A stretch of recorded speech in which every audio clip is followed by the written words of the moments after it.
हाय दोस्तों, कैसे हैं आप लोग। सभी लोग बढ़िया होंगे। ठीक है। और आपको आपका हमारे channel GS by Anoop sir पे बहुत बहुत स्वागत है। जैसा कि लगातार हम देखते हैं कमेंट बॉक्स में आप लोग मैसेज कर रहे हो कि सर हिंदी तो चल ही रही है। हिंदी के साथ साथ में अगर आप जीएस स्टार्ट कर दे तो ज़्यादा बेहतर रहता। ठीक है। ऐसा करते हैं कि अभी प्रॉपर टाइम में नहीं, जितना टाइम मिल पा रहा है। ठीक है।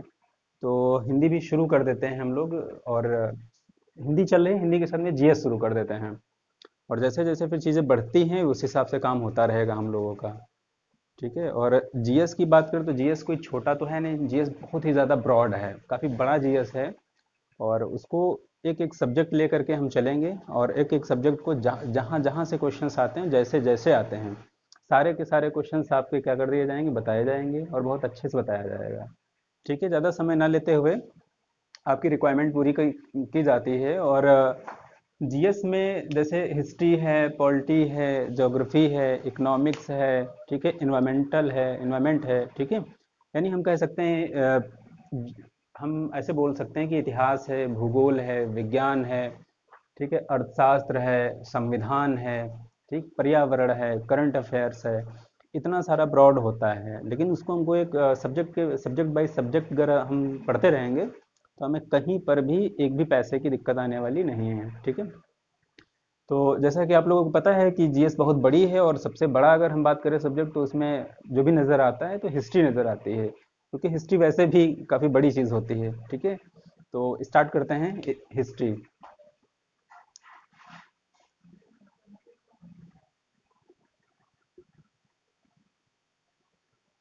इतिहास। ठीक है।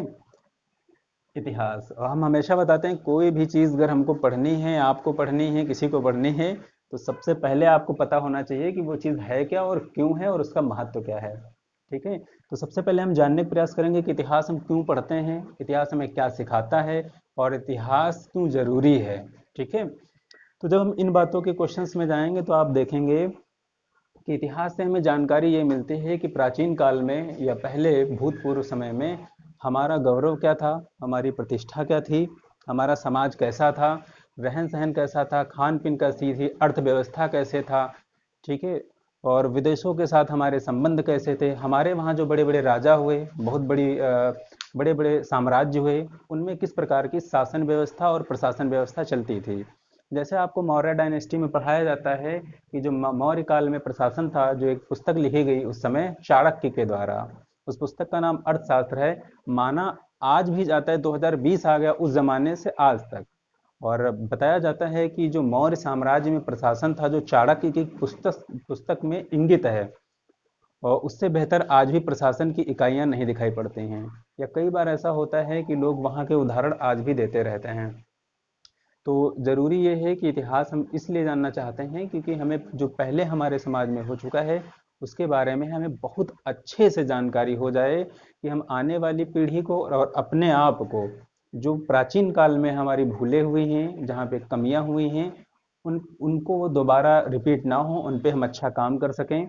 और जो हमारा गौरव था, जो हमारी संस्कृति थी, जिसमें जो अच्छाइयाँ थी, बुराइयां भी रही होंगी बेशक, और अच्छाइयाँ भी रही होंगी, हम लोगों का काम यहाँ पे ये रहेगा कि भविष्य में या वर्तमान में उन चीज़ों को हम लोगों को लाइफ में लानी है जो प्राचीन काल में या इतिहास में अच्छी चीज़ें पाई गई। ठीक है।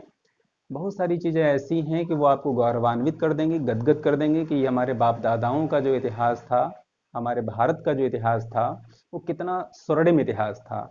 और बीच बीच में जहाँ जहाँ पे कमियां आई हैं, जहाँ जहाँ पे हमको लूटा मारा, ऐसा ऐसी सारी चीज़ें हुई हैं, तो उनको भी आपको देखना पड़ेगा, भाई ऐसी कौन सी कंडीशंस हो गई, ऐसे कौन सी कमजोरियां हम लोगों में पैदा हो गई कि विदेशी आक्रांता आए, या फिर हम लोगों के आपस में भाईचारा में दिक्कत आई, हम लोग आपस में विखंडित हो गए, लड़ गए, एक दूसरे को हानि पहुंचाई, कभी किसी नाम पे, कभी किसी नाम पे। तो ये इतिहास हमें सिखाता है। ठीक है। अब हम बात करें, ये तो प्राचीन काल की बात हो गई, इतिहास में जो व्यतीत हो चुका।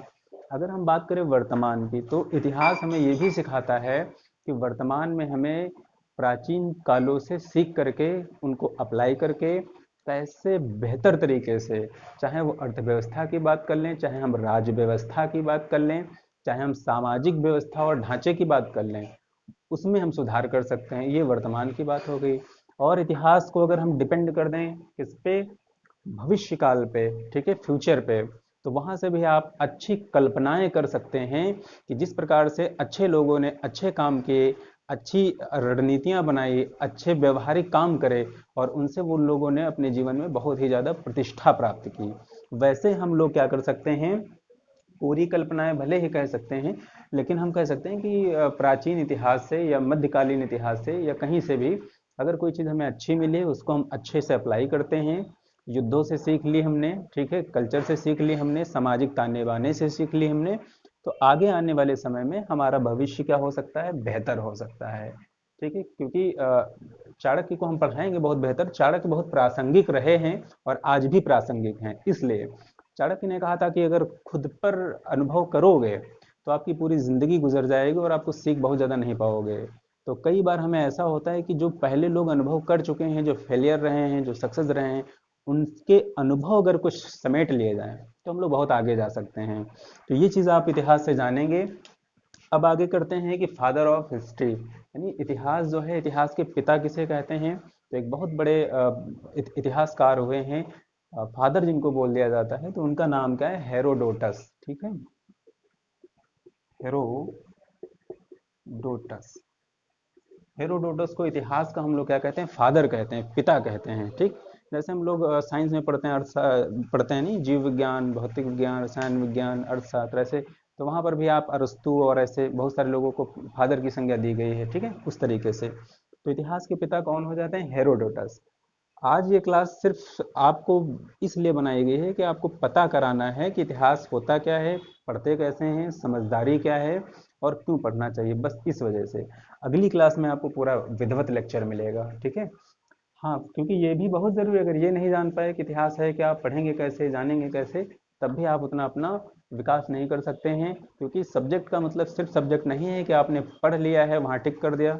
ये तो आपको सफलता दिलाएगा ही दिलाएगा, लेकिन आप बेहतर कैसे बनेंगे, समाज में प्रतिष्ठित कैसे होंगे, ठीक है, उस चीज़ के लिए भी इसको बहुत गहनता से समझना बहुत ज़रूरी है। ठीक है, जो हम लोग बात करते हैं इतिहास की, तो इतिहास इतना हमने बता दिया, इतना सफिशियंट है, लेक्चर बड़ा हो जाएगा, इसलिए हम क्या करते हैं, शॉर्ट में बता देते हैं चीज़ें। ठीक, आगे क्या होता है, इतिहास के बारे में हम जब जान रहे हैं, तो इतिहास को भी विभाजित कर दिया गया है कई टुकड़ों में। ठीक है, तो कैसे विभाजित किया गया है, पूरे इतिहास कालखंड को हम लोगों ने 3 भागों में डिवाइड कर दिया है, 3 भागों में हम लोगों ने बांटा है, जितना भी इतिहास हमारा है। ठीक है, हाँ, वो आप ना सोचिए वो वाला इतिहास नहीं है कि प्राचीन काल, मध्यकालीन, ऐसा कुछ नहीं है। ठीक, समझते हैं हम लोग कैसे। पहला हमारा क्या होता है, यहाँ पे आप देख लीजिए, इधर इसको हम रफ कर देते हैं, इतिहास। ठीक है, यहाँ पे हम लोग देखेंगे प्रागैतिहासिक,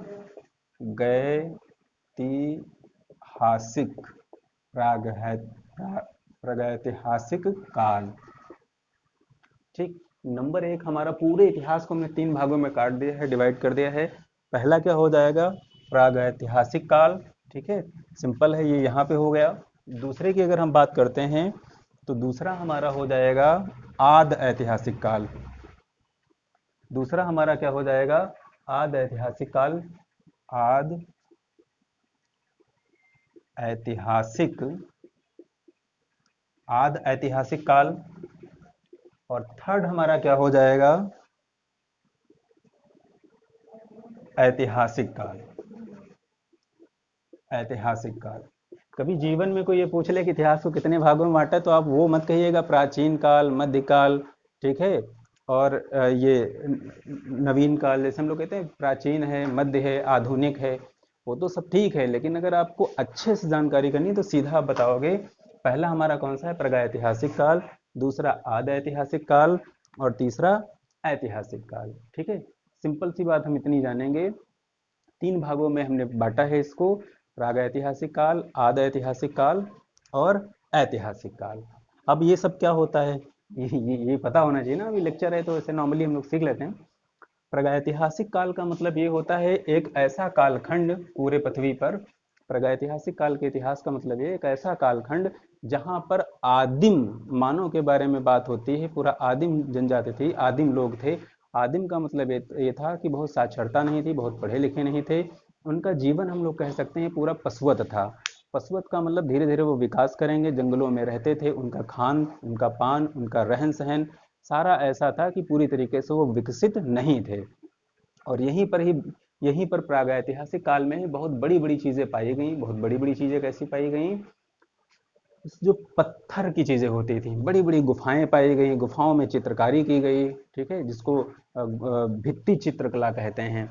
बड़े बड़े बर्तन पाए गए। वो बर्तन काहे के बने होते? पत्थरों के बने होते थे, या तो पशुओं को मार करके उनके मांस से, उनकी हड्डियों से जो निर्मित बर्तन थे वो। यानी हम कह सकते हैं प्रागैतिहासिक काल पूरी तरीके से आदिम मानव का काल था। और यहाँ पर जितनी भी चीज़ें पाई गई वो विकसित रूप में ना नहीं थी, और लगभग लगभग जो चीज़ें पाई गई वो पत्थर और हड्डियों से निर्मित थी। तो ये प्रागैतिहासिक काल में हमारी ये चीज़ें थी। अच्छा, इसको हम हटा देते हैं, थोड़ा सा एक एक करके समझा देते हैं बहुत बेहतर तरीके से, ठीक है। तो प्रागैतिहासिक काल, हमारा पहला काल कौन सा होगा? प्रागैतिहासिक काल। और इसके बारे में हमने बताया कि जीवन कैसा था, कल्चर कैसा था, रहन सहन कैसा था, और औजार और वस्तुएं कैसी थी। वस्त्रों की बात करें तो वस्त्र कुछ होते नहीं थे। बड़े बड़े पत्ते, बड़े बड़े मतलब पेड़ों की जो छाले होती थी, उनको ये लोग पूरे अपने शरीर की मर्यादा को बचाने के लिए, मर्यादित रहने के लिए उन्हीं को ढक लेते थे ये, ठीक है। ऐसे जगह पे जहाँ पे मतलब थोड़ा मर्यादित हो सके ऐसा कर लेते थे।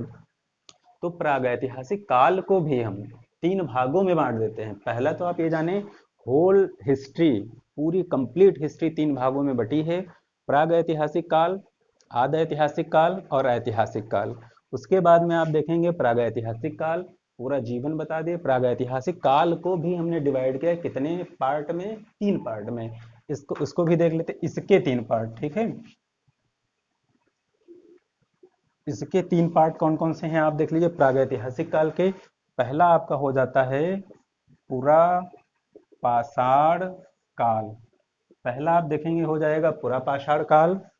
इसी का आप सेकंड देखेंगे हो जाएगा मध्य पाषाण काल। और थर्ड अगर आप इसका देखेंगे तो थर्ड इसका आपका हो जाएगा पुरा पाषाण काल, मध्य पाषाण काल, और ये यहाँ पे नव पाषाण काल, ठीक। नव पाषाण काल। बहुत अच्छे से फिर समझ लीजिए एक बार है, बिल्कुल रट जाना चाहिए क्लास के बाहर। कोई नोट्स नहीं, कोई लेक्चरबाजी नहीं, बस दे एक बार आपने पढ़ा जीवन भर याद, ठीक। पहला हम देखेंगे इतिहास के पिता हेरोडेटस। इतिहास को कितने भागों में बांटा गया? तीन भागों में, प्रागैतिहासिक, आद ऐतिहासिक, ऐतिहासिक। प्रागैतिहासिक काल को भी कितने भागों में बांटा हमने? तीन, पुरापाषाण काल, मध्यपाषाण काल और नवपाषाण काल। इसका जीवन हमने बता दिया है कैसा था। अब इनके अंदर जब हम जाएंगे, यहाँ पे बहुत सारी चीजें खोजी गई। नवपाषाण जैसे आप पढ़ते हैं, ठीक है, बागौर है, ठीक है, महदहा है, ठीक है, लोथल है, भोगवा है, ये तो नदी है, ठीक है। और जैसे कोल्डहुआ है, यहाँ से फिर बहुत चीजें पाई गई, ठीक है। चनहुदड़ो है, ये सारी चीजें। तो इन इन कालों में जो चीजें खोजी गई वो हम बहुत डिटेल में जा करके बहुत बेहतर तरीके से आपको पढ़ाएंगे। तो पुरा पाषाण काल, मध्य पाषाण काल और नवपाषाण। फिर आपको पढ़ते हैं आग का आविष्कार कब हुआ, पहिए का आविष्कार कब हुआ। ये यहाँ से मतलब चिंटू मिंटू टाइम में क्वेश्चंस बनते रहते हैं कभी कभार, ठीक है। तो आपने प्रागैतिहासिक काल को जाना, पहला पार्ट इतिहास का। दूसरा इसी में हम देख लेते हैं जो हमने दूसरा नाम बताया इसका। तो उस पहला प्रागैतिहासिक काल तीन पार्ट हो गए, दूसरा आद ऐतिहासिक काल। यहाँ लिख देते हैं, इसको रफ कर देते हैं, ठीक है। दूसरा हमारा क्या यहाँ पे आ जाएगा? आद ऐतिहासिक काल। आद ऐतिहासिक काल को भी हमने डिवाइड कर दिया है। कितने भागों में डिवाइड कर दिया है? आप सोच रहे हो कितने भागों में डिवाइड हुआ? हम तो यही जानते थे कि प्राचीन, मध्यकालीन और आधुनिक। तो वो तो बहुत बाद में आएगा भैया, ये पहले आप देख लीजिए। तो आद ऐतिहासिक काल को भी हमने कितने भागों में डिवाइड कर दिया है? टू पार्टों में, ठीक है, सॉरी। इसको भी हमने दो भागों में डिवाइड कर दिया है। पहला आप इसको देखेंगे, पहला हो जाएगा यहाँ पे, ठीक है, सिंधु घाटी सभ्यता, इंडस सिविलाइजेशन।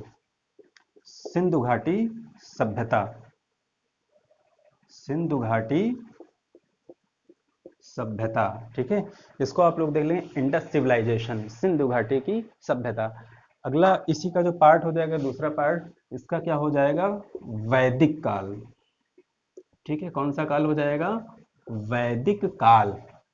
और वैदिक काल को भी दो भागों में बांटा गया है, आगे हम पढ़ाएंगे। अगर इसको भी हम दिखाना चाहें यहाँ पे, तो वैदिक काल को पूर्व वैदिक, पूर्व वैदिक काल और उत्तर वैदिक काल, उत्तर वैदिक काल, इसको भी हमने दो भागों में बांट दिया है, सिंधु घाटी सभ्यता और वैदिक सभ्यता।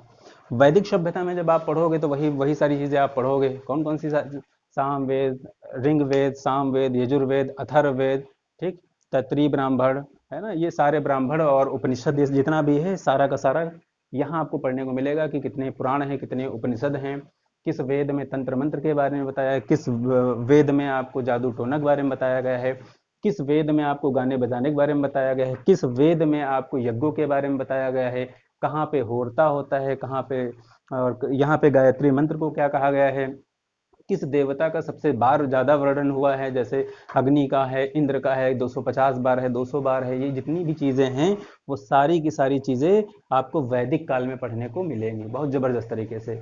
और इनसे भी ज्यादा जो जबरदस्त चैप्टर है जो हमेशा पूछा जाता है, ये आपका सिंधु घाटी सभ्यता, इंडस सिविलाइजेशन। और इसी के ऊपर एक हमारे ऋतिक रोशन साहब ने एक मूवी भी बनाई है, उसको भी आप देख सकते हैं। ठीक है, उसमें दिखाते हैं थोड़ा बहुत यहाँ के बारे में।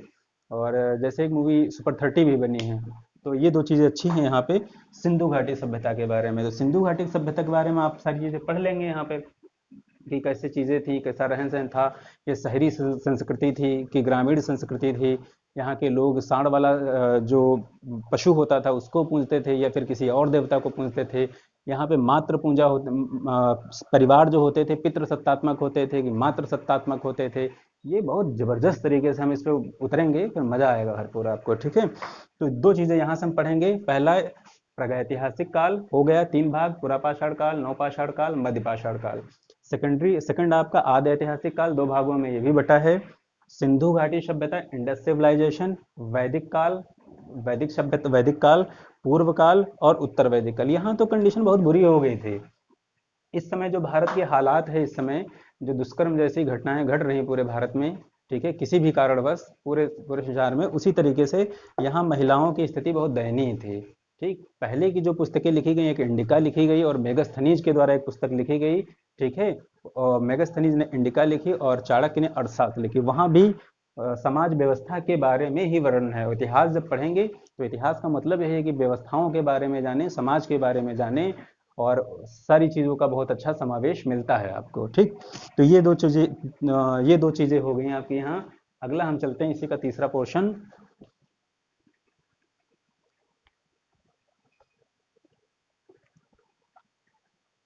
अगला पोर्शन आप देखो, प्राग ऐतिहासिक काल नंबर एक, दूसरा वैद आद आद ऐतिहासिक काल नंबर दो, और उनके पार्टीशन। ठीक, नंबर तीसरा आपका जो आएगा वो ऐतिहासिक काल आएगा। कैसे,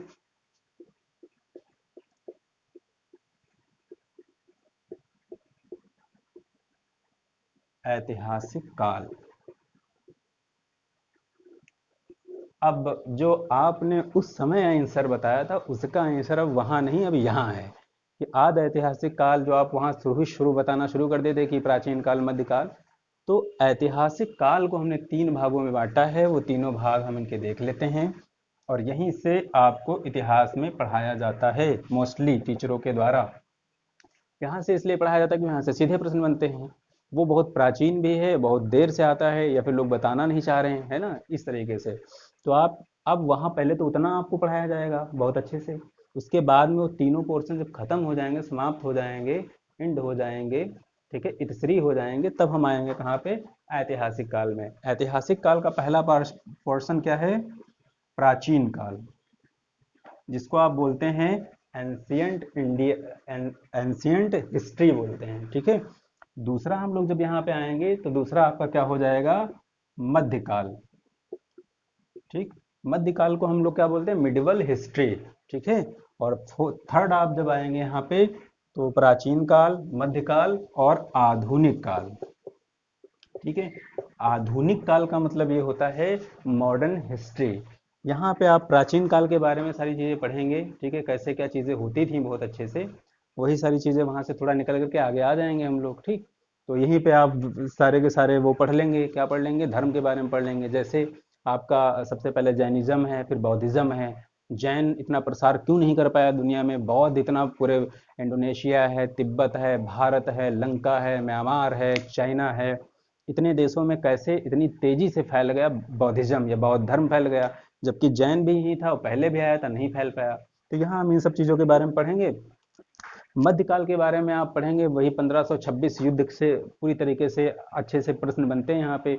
जब भारत में आगमन हो जाता है और पानीपत का जब युद्ध होता है, उसमें सिकंदर वो इब्राहिम लोदी मारे जाते हैं मैदान के युद्ध पे।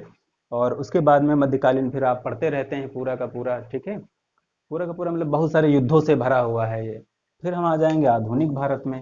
और आधुनिक भारत में जब आप आते हैं तो फिर देखते हैं कैसे कंपनियां लगती हैं भारत में, कैसे साम्राज्यवादी नीतियां भारत पे बढ़ चढ़ करके उनका बोलबाला हो जाता है। फिर आगे पढ़ते हैं कि कैसे यहाँ पे 1857 की क्रांति हो जाती है, मंगल पांडे जैसे क्रांतिकारी लोग पैदा होना शुरू होते हैं भारत में। हालांकि वो पहले भी रहे थे, ठीक है। तो ये सारी चीज़ें होती हैं, लेकिन कहा जाता है कि 1857 की क्रांति जो है प्रथम चिंगारी थी, ठीक है। वीडी सावरकर के द्वारा बहुत सारी चीज़ें कही गई हैं और भी लोगों के द्वारा कही गई हैं। तो यहाँ से आधुनिक भारत हम लोग पूरा पढ़ लेंगे। तो ये आज का आपका ये मोटा मोटा एक तरीका रहा, एक खाका रहा, एक आइडिया रहा कि हम जो हिस्ट्री शुरू करने वाले हैं तो उसका महत्व क्या है, जीवन में उसकी उपयोगिता क्या है, और एग्जाम में उसकी उपयोगिता क्या है, और कहाँ कहाँ से प्रश्न बनते हैं, कैसे कैसे प्रश्न बनते हैं, और क्या क्या हमको पढ़ना है। अब इसके बाद में जो लेक्चर होगा वो पूरी तरीके से इतना जानना बहुत ज़रूरी है। फिर हम देखते हैं, आप लोग कमेंट भी करेंगे कि सर मतलब इसमें तीनों से कैसे स्टार्ट करें, मतलब कैसे क्या ये स्टार्ट करें, ये स्टार्ट करें, ये स्टार्ट करें। और फिर हमारी भी स्वेच्छा रहेगी, हम तो आज के लिए रहने देते हैं इतना ही। और थैंक यू सो मच। बाकी आप लोग चैनल को प्रमोट करते रहिए, सपोर्ट करते रहिए।